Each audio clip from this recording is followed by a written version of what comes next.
The house breathes differently when you're alone. It's not something you notice right away. At first, silence feels clean, almost comforting, like a pause button pressed on the world. But as the hours stretch, the silence thickens. It gains weight. It presses against your ears until you start hearing things that don't belong. Creaks that last too long, pipes that sound like whispers, walls that seem to inhale and exhale with you. I realized this the night the power went out. It happened at 11:47 p.m. The exact time burned into my memory because the digital clock on the microwave froze there, glowing weakly before dying. One moment, I was scrolling mindlessly on my phone, the only light in the living room, and the next, everything snapped into darkness. No warning, no flicker, just gone. I sat still, listening. Outside, the wind dragged something down the street, metal scraping asphalt, slow and painful. Somewhere far away, a dog barked once and then went quiet. My house settled, wood popping softly as the temperature dropped. I told myself it was nothing. Power outages happened, old houses made noise. Being alone just made everything louder. I stood and used my phone's flashlight to move through the living room. The beam caught familiar shapes. The couch, the bookshelf, the framed photos I'd been meaning to take down since moving in.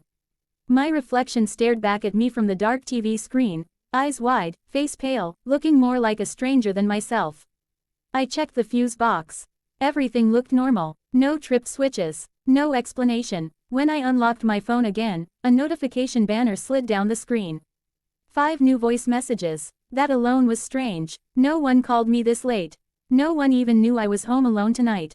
I tapped the notification, expecting spam or a wrong number.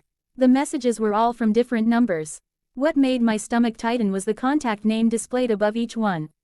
My name. Same spelling. Same profile picture. A photo I hadn't shared anywhere publicly. I laughed softly, nervously, because laughter felt safer than thinking. Some glitch, I told myself. Some prank. Maybe a hacked contact list. Still, my thumb hesitated before pressing play. The first message started with static. Then a sound I couldn't place at first, thin, wet, uneven. It took a few seconds for my brain to catch up.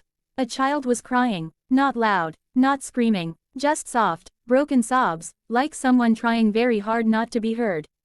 In the background, I heard a familiar hum. My refrigerator. The faint buzz it always made when the compressor kicked in. The crying was coming from my kitchen. I snapped my head up, flashlight shaking in my hand. The message ended abruptly, cutting off mid-breath. The silence afterward felt violent. This isn't funny, I said out loud, my voice too loud in the dark. Saying something, anything, made the house feel less empty. I checked the kitchen. Every cabinet was closed. The back door was locked. The fridge stood there innocently, humming away. No child, no sound, nothing out of place. I exhaled, annoyed at myself, and went back to the living room. The second message began without static. Footsteps. Slow, heavy, deliberate. Each step creaked the wooden floorboards in a way that made my skin crawl. Not random movement, but pacing. Back and forth, back and forth. I recognized the pattern instantly.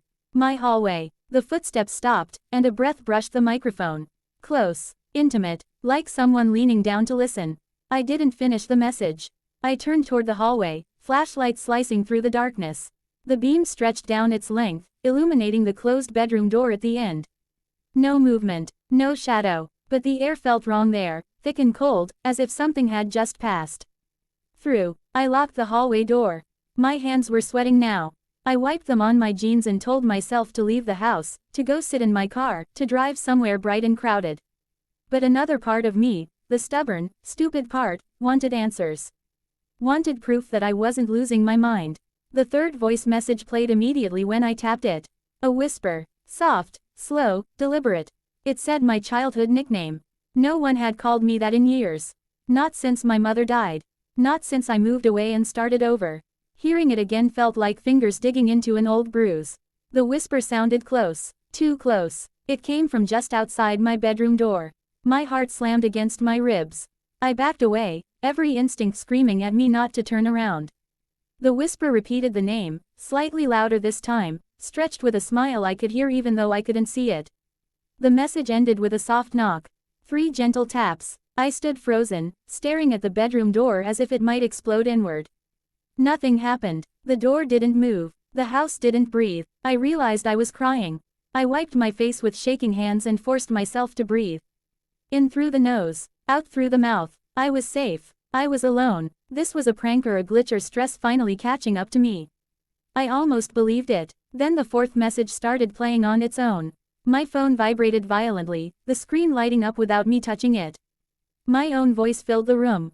10. It was unmistakably me. Same tone, same slight rasp, same rhythm. 9. Each number echoed, distorted slightly, like it had been recorded in a large, empty space.